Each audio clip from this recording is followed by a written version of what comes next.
remember that last time when tension built all within you? Butterflies bubbling in your stomach, hair raising from your body, heartbeat boxing like Deadfish, moisture all on your face, body shaking and trembling uncontrollably, a mind clouded, not being able to think, and all you were asked to do was speak.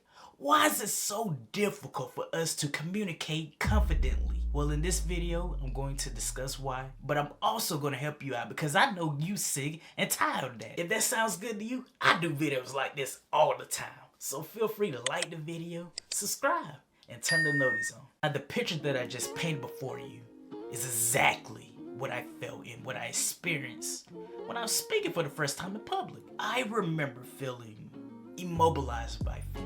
Fear had me chained to the ground, and it was unfortunate because I was desiring to speak confidently and to speak effectively, and I couldn't. Speaking in public and having a conversation with anyone felt like a laborious task, and I bet you feel the same way. And you know what's crazy? This is such a common fear, but it won't hurt us, it won't put us in the hospital, and it won't kill us. Have you recognized that the worst that could happen won't happen with this fear that we have as far as speaking? Like, it's crazy. It's mind-blowing to think that a simple task as far as communicating to people has become a fear for so many people. One of the biggest reasons why we're never confident when we're communicating is because we place people on the pedestal and we feel inferior to them. We engage in this negative mindset as if they're better than us, as if they're our gods, our kings, our queens. We call them your majesty. They're our parents. They're above us in some form or fashion. That's how we perceive them. And I know what you're thinking. That's crazy that we do that, but it's the truth. For a lot of us, the reason why we can't communicate effectively with confidence is because we place people on a pedestal. It's almost like we're worshiping them and not seeing our own value, not recognizing that they're humans just like us. They make mistakes just like us. They're imperfect just like us. They have flaws just like us. We fail to realize these things about these people that we're conversating with or speaking in front of. And it's so unfortunate because I would believe you have an important message to deliver and you want to get it out of you so bad. But every time you decide to, either you don't do it or you don't do it as effectively as you would desire to because of fear. You get all inside your mind of what they may think about you, what they may say about you, even though that's not important.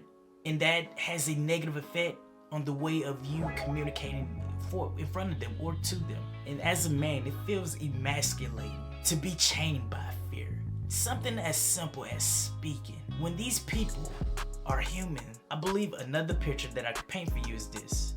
When we engage in fear as far as communicating in front of others or speaking with others, we're puppets and we're controlled by what their thoughts may be or what we think they may say about us. Now, we're not articulated like that. Don't it sound disgusting to have someone control us or to feel inferior to someone over something as simple as speaking? Like, doesn't it make you uncomfortable to know that you've allowed someone's opinion or what they may say about you to control your actions and your thoughts as if you were a puppet? Like, even me thinking about it like that, I want to fight somebody.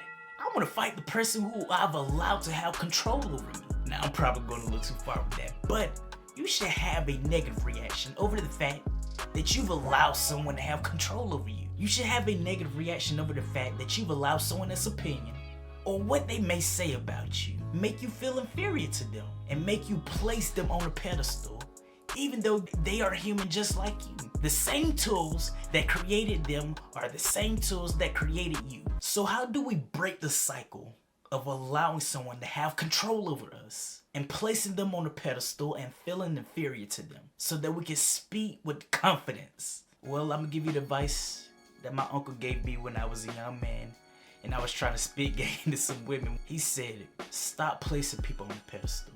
Stop feeling inferior to them. They stinks just like yours. And what he was trying to get me to understand is that they are human just like me. He wanted me to get in the habit of recognizing they probably woke up with morning breath this morning. They probably got a middle or a pinky toe that's bigger than their big toe. They probably pass gas on accident all the time. Now you're probably wondering, why am I saying all this random stuff? And it's because they're humans, just like me, just like you. And we have to get into the habit of humanizing them and stop placing them on a pedestal and stop feeling inferior to them. There's no reason to give someone control over us when they're not our gods, when they're not our parents, when they're not our king, and they're not our queen. There's definitely no reason to place them on a pedestal or feel inferior to them when they're made the same way we're made. The moment I started doing this, I felt like a new man. I felt as if chains were broken and I was able to speak with confidence because I had no care in the world of what someone may think of me or what someone may say about me. And that's the crazy part. We fear of a future that may not even present itself. We fear that if we do speak in front of them or if we do have a conversation with them, they may think a certain way about us. They may say certain things about us. Isn't that crazy? We fear an outcome that possibly won't happen. And even if it did happen, the worst case scenarios wouldn't happen. Like it's mind blowing. Now, if you made it at the end of this video, that's cool. But it's time for you to have your confidence. It's time for you to start speaking with confidence and stop caring about what other people may say about you or what they may think about you. Start humanizing them. Stop placing them on a pedestal. Stop feeling inferior to them. That is what you must do to build your confidence. Thank you so much for watching this video. Matter of fact, if you watch either one of these videos, I promise you they're going to solve a problem that you have.